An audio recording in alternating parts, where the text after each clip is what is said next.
Hello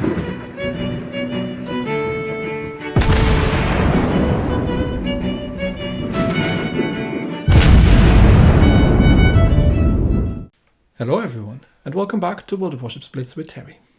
Today we are looking at the Tier 8 ship of the new Pan-American light cruiser line, sorry. This is the Ignacio Allende. And it's a Mexican cruiser, even though you can't tell by the absence of a flag that would tell you that from the mast. Oh well. This is a bit of an oddball, because according to the blurb that we find here in the warship info, this is, you might be mistaken to think that this is a Brooklyn. No, this is actually supposed to be a Worcester design, similar. So the idea generally being that after the war, the Americans were quite happy to sell off some of their old ships, and the South American navies were quite happy to purchase some ships.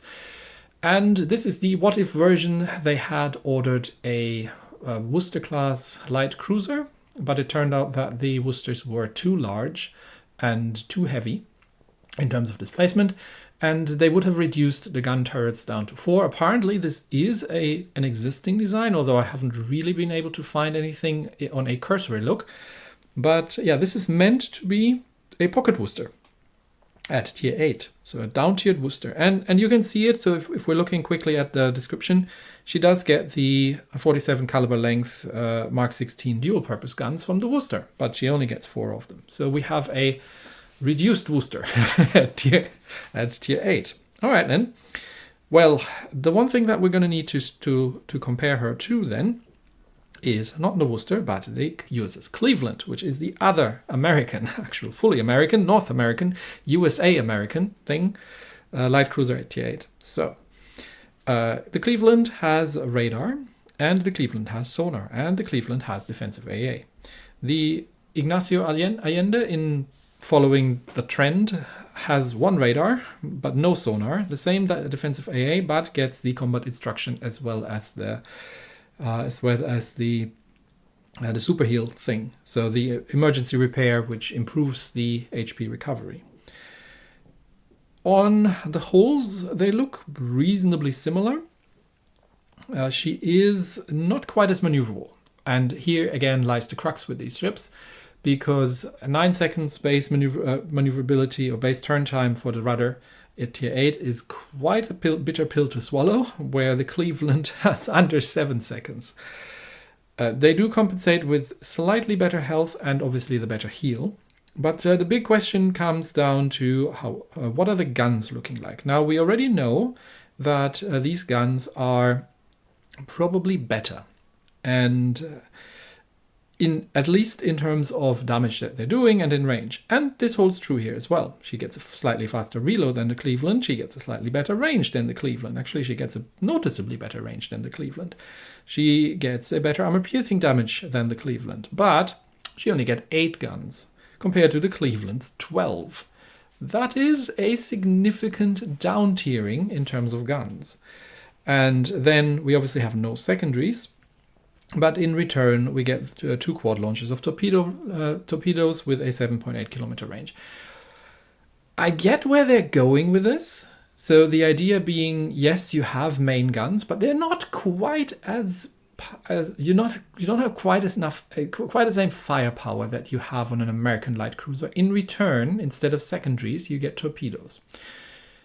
The problem where this falls short is that while it's nice to have torpedoes, it can be quite difficult to actually use them effectively, because most of the time you'll be finding yourself, if you have to maneuver within torpedo range, you have a very, very dead light cruiser because of the lack of maneuverability on these ships. So these are ranged ships, and I find that I relatively rarely use the torpedoes. Now, it's still better to have them and not need them than need them and not have them, especially when it comes to dealing with destroyers, since you only have 1 charge of radar and no sonar. The AA, range-wise, is better significantly than on the Cleveland. And this is kind of where the dual-purpose Worcester guns are coming in. And damage-wise, it's not quite as good, but range-wise, it's better. And she actually has a decent concealment as well. Obviously, once again, we get the combat instructions at this level. we are talking about 20% of increased dispersion and reload time and 20% penetration power every 40 shell hits. Against destroyers, especially at close range, this is a bit of a problem because you do tend to over-penetrate them with too much penetration, kind of like you would on the German scout cruiser, like heavy destroyer Elbing thing line. But at the same time, also the 20% in penetration for the armor piercing against bigger and more heavily armored targets does not make a massive difference. So you're really sort of just playing that for the dispersion. And oh boy, does she need it, because the dispersion is not great on these things. However, I've set the ship up. You do get the choice between range and reload traverse speed. Now, I am going with reload traverse speed here instead of range. You could argue that, yes, you can play these at range and just forego the torpedoes and just play long-range gunnery. The problem is that you're not going to... the things that you can really damage at long range, so enemy cruisers and destroyers, it's really difficult to hit because the dispersion is quite awful. The bigger targets that you can hit reliably at range, like battleships, you can't really damage that well because the penetration is lacking, unless you have the combat instructions up. So you could argue to say, you play that as a ranged ship and just stay back and do what you can do. And this works if the situation allows for it. But so I think both are valid choices here. I've been going with the slightly faster reload, because I really feel that 8 guns at tier 8 are feeling a little lackluster. So with that, we get the reload down to 5.8 seconds, which is nice. And it allows us to use the main battery mod 3 for better dispersion, which she sorely needs. Now, you could be, if you're so inclined, getting the historical camouflage for the ship, which gives you range, torpedo range, traverse speed, and surface detection. Or you can go with the Mayan Mystery camo, which does not look bad. For an alternate camo, she looks pretty nice, actually, which gives you hit points range and dispersion and traverse speed, which I think would be, at least if you are going for the ranged playstyle and saying, okay, I just want to really be back row play, long range gunnery, compensate for the poor maneuverability with distance.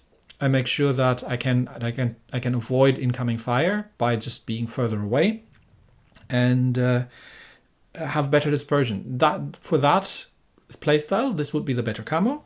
But given that it's a tier 8, I'm not necessarily assuming that people are going to start buying historical camos. So I am actually just going to play with the regular Seaborne Assault. But yeah, just to be aware that these exist. And I think there is I think it's a crate. Is it a crate? And that's the commander crate. Is it this one? No, these give you the ships, and these give you other things. Yeah, I'm not entirely certain. It could be a bundle. Could be a bundle where the camos are coming from. I think I've seen something somewhere. It might be that I'm just not seeing it because I already have them unlocked in the press account. So, but yeah, they exist. They're out there. I finally have another commander. Hey! So as a standard setup, tier 8. Personally, I do like getting the battlefield support for an extra defensive AA, because that is one thing where she works quite well, due to the range on the small caliber AA and a large caliber AA, and you can do some decent damage to enemy airplanes with this ship, and obviously the full health build setup to recover as much hit points as you can. Still, you are very much a light cruiser, and getting shot at is not a good thing in this ship. All right. The reason we're looking at tier 8 is because I featured the tier 10 earlier, and I figured it's a good ship, but it needs a specific playstyle. So you kind of have to make them really work, you kind of have to lean into the strength of these ships. And the strength of these ships are support, AA support primarily, to a degree destroyer support against destroyers, but not quite as strong as the American light cruisers. If you want to just farm damage and just unload at enemy battleships at tier 10, you can do a decent amount of damage. At tier 8, I find that the just lack of number of guns and lack of penetration and lack of dispersion of these guns is kind of hampering these sort of efforts. So I think if you're just playing for damage on these at tier 8, you may not be quite as you might be a little disappointed. Let me put it that way. Anyway, so more of a mixed support cruiser style as well. And yes, with the combat instruction up, if you're up against enemy light cruisers, that's a good thing. So let's get into a couple of rounds. And I'm not playing with a fully maxed out setup because, you know, it's like, who's going to put a maxed out legendary commander plus historical camo plus premium consumables at tier 8?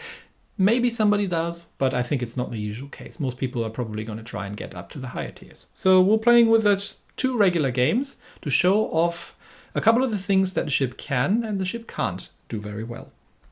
The first battle is a 4v4. We are top tier, playing against Vittorio Veneto, Eindracht, Kagero, and Akatsuki. And there's a bunch of bots as well, and we're playing Domination on Deadlock. Like I said, against destroyers, she is not quite as effective unless you get really up close and personal.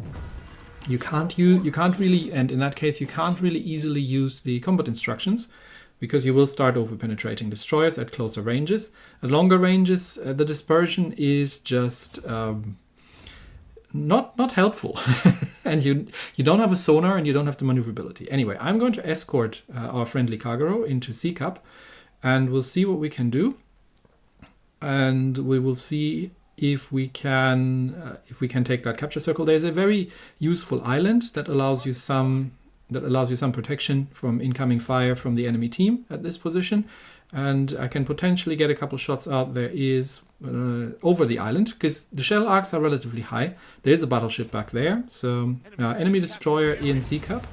Let's see if Kagero can find him, and let's start getting some shots out at the Colorado. I am spotted, so I do also have to be careful and wary of torpedoes. And yes, the Colorado can actually return fire, so I do need to probably dodge incoming potential torpedoes. Okay, there's a Veneto over there. That is a bit of an issue. Now there come the torpedoes. Yep. Oh, that was well. That was actually well timed. That would be the Akatsuki with 2 torpedo hits. I could have done without that. And now I am given to the dodging maneuver that I've done, or had to do. I am now sitting in front of a Vittorio Veneto. Now I'm getting my own torpedoes away, but he's already reversing. Fortunately, he's got the semi-armor piercing loaded, but I don't think it makes a huge amount of difference. And as you can see, if you are not getting the hits precisely onto bow and stern, but onto the belt, you're doing absolutely no damage to that thing at 8 km. So enemy destroyer is sailing around out of vision, and we've got the bot obviously charging in. And yes, I should have, by all intents and purposes, used a repair kit here for the rudder, but for some reason the game's bugged out and hasn't asked me to do it. So, okay, Colorado incoming. We've got some torpedoes away, and we are getting a friendly bot Colorado moving in as well. Okay, there's the Akatsuki. Kagero has managed to spot him. The problem being that at this range, I'm not particularly effective. So I've got the combat instruction ready. I'm going to start using it against the Colorado, and finally able to reliably to do some more reliable penetrations and get the Colorado out of the way. Akatsuki at 10 kilometers, never going to hit that thing. So let's see if we can. Okay, needs more lead, and he is moving slightly in, using the bot Colorado as yeah, it's disappointing using the bot Colorado as shield against the Vittorio Veneto. And I'm gonna orient myself a little bit more on this side, because there is the Kagero coming, and he is currently chasing my friendly battleship here. So radar up, that's what we've got it for. Negate the smoke screen, deny him the possibility to run up. And this is a range where I am very deadly. Now the problem obviously is if the Kagero pays any attention whatsoever, he's going to torpedo me. So this is extremely risky, and there come the torpedoes. But even without the combat instructions, we're already starting to over-penetrate a little bit. Kagero has run into an island. Caracciola takes him out without problems. Is still on full hit points and now has that pesky Akatsuki over there to deal with. But we have avoided the Kagero torpedoes. We're holding 2 of the capture circles, and the enemy team is down to 3 ships. So we've sort of done our duty here to a degree as a support cruiser, and hopefully the Caracciolo can deal with the Akatsuki, but he's also got the Vittorio Veneto to shoot at, and seems to be prioritizing the Veneto. So in that case, we're going to help him out there, and because again at this range I'm never going to hit the Akatsuki anyway. While I am trying to maneuver for position and try to get a little closer. Oh, it looks like Akatsuki is actually coming around. Where is he going? Surely he's not... Caracciolo, can you not sit there broadside on against an Akatsuki? Okay, drop some torpedo in case he comes on the left side of the island. Is gone undetected behind the island. You do want to kite away from the Akatsuki. And I think he missed the Akatsuki. He's focused in on finishing off the Veneto. That is not going to end well. Unfortunately, I'm now on the wrong side of the islands. From this range, I should be able to do a little bit more, but Akatsuki gets the torpedoes away, and I think that is going to cost our Caracciolo dearly. So hopefully the rest of them, yeah, Caracciolo is down. Hopefully the rest of them can deal with the single Akatsuki, because there's still a battleship and a destroyer, and I'm going to try and finish off the Veneto. Do have to be very careful, even though I'm still almost on full health, because they are going to... these guns are going to hurt a lot. But he is on relatively low hit points, so I should be able to just get the torpedoes away and try to get some shots into the rear section. But getting a feel, similar to the American cruisers, getting a feel for the... and there you've seen the dispersion. Getting a feel for the shell arcs is tricky. Getting them on target without the combat instruction is hard, but yeah, he might not have known that I actually have torpedoes. So it's not usual for American-looking light cruisers to have that. Again, let's see if we can help out with the Akatsuki and not be a negative. Yeah, the dispersion really isn't your friend without the combat instructions active, and it's going to be quite a hard call unless you're getting really close to actually dealing with enemy destroyers. So, but I think we've managed to do what we could. We're taking C cap, and there's just that one ship left over at the other side. So no carrier in this game, and the Akatsuki still has to manage. Well played, that enemy Akatsuki. I'm going to give credit really to that ship. Well played to the enemy Akatsuki. Has stayed out of vision mostly. Has used his teammates successfully to divert fire, and has done a good job. But hasn't been enough. We're holding all the capture circles.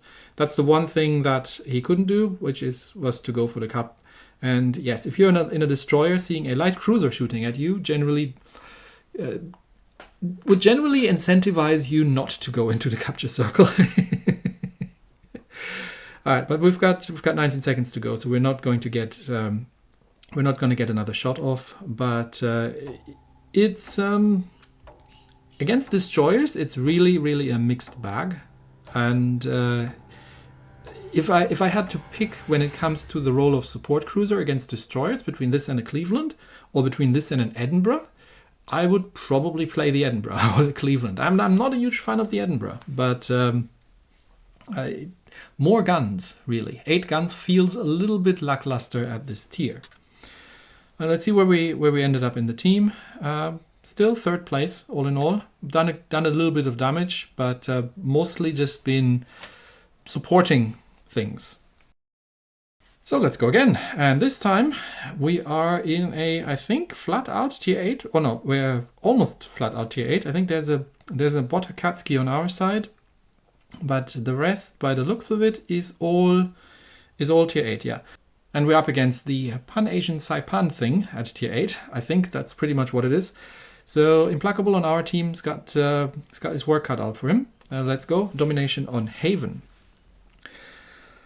So, carrier in the game, and we'll see, which means I'm probably going to escort either the battleship or the destroyer and give AA support. We'll see where we are going first. And usually I would assume the Benson is going to take A and then B, but we'll see where he goes. Benson is going B. Okay, so I'm going to escort Benson because there's the carrier airstrike coming in, and if Benson gets himself spotted, he's getting all kinds of problems. And Bismarck is going for A, so in that case, I can give air support to the Benson towards B Cup. If you're in a destroyer and you see an AA cruiser following you, then feel free to stick close, to stick close together. You're going to lose a couple of seconds on the initial cup rush, but especially with a carrier in play. Now, I mean, to be fair, the carrier doesn't seem to be necessarily going for the Benson, but that torpedo strike is coming straight for him. And he really should have stuck with me at this point instead of rushing ahead. But I'm catching up, and I think the Benson has slowed down now, so I am starting to shoot some planes down. And we'll see how bad it's gonna get with the incoming airstrike. And there is a bot Benson. So yeah, it's not too bad. I think we have managed to between the two of us managed to shoot a lot of planes down. But Benson is now running away, and I'm suddenly coming under fire from the mines and an Anhalt. Now, fortunately, yeah, ow, that hurt. Fortunately, the mines is firing high explosive at me, so he doesn't know how to mines. If he knew, I'd be already dead at this point.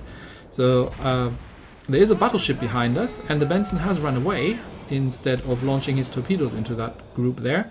But I've lost way too much HP already from that initial support run into the capture circle with the Benson, and have suddenly found myself at the receiving end of all these guns. So I'm going to need to back off a little bit and do a bit of work from the rear. Yeah, Monarch, you'd have been useful here.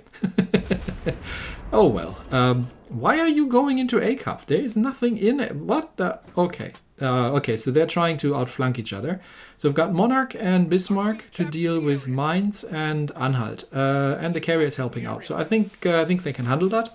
The Anhalt isn't that great. Mines doesn't know how to mines, so there should not be a huge threat. Which means I can get myself into my favorite position on this map, which is once we've dealt with the enemy fighters over there. Okay, Bismarck's taken down the mines. Well done. Which is behind this island on my left, and in a position to be to lob shells across, because there's a Veneto over there. To lob shells across while being undetected. Now we do need to get these bots out of the way, and I have to keep an eye, and that's why I'm again not aiming, because I have to keep an eye on the incoming torpedo strike wings over there. But it looks like they are going after the Benson, who appears to be going for the carrier now. So okay, you have fun with that. I'll try to hold the fort down here if that's what you want to do. But I'm not joining you, because that it's either the Monarch or the Bismarck, but we appear to have lost one of them. I'm not sure how. Is already going after the carrier. So these two are taking themselves out of the battle. The friendly carrier is sailing forward into B cup. I am now spotted. I'm air spotted, so I do need to move. Veneto over there smokes up. Okay, I'm unspotted again. So let's get into a fresh position. Slow down again. Oh, Benson over there. I need to kill that thing, because otherwise he's going to spot me. Bot obviously moves. Now I'm spotted by the bot, which puts me into the dangerous position from the enemy Veneto for incoming fire. Who's just taken a hit? I'm not sure what. Oh, probably from the battleship over there on the other side. So we really do need to try and get that bot out of the way, so he stops spotting me.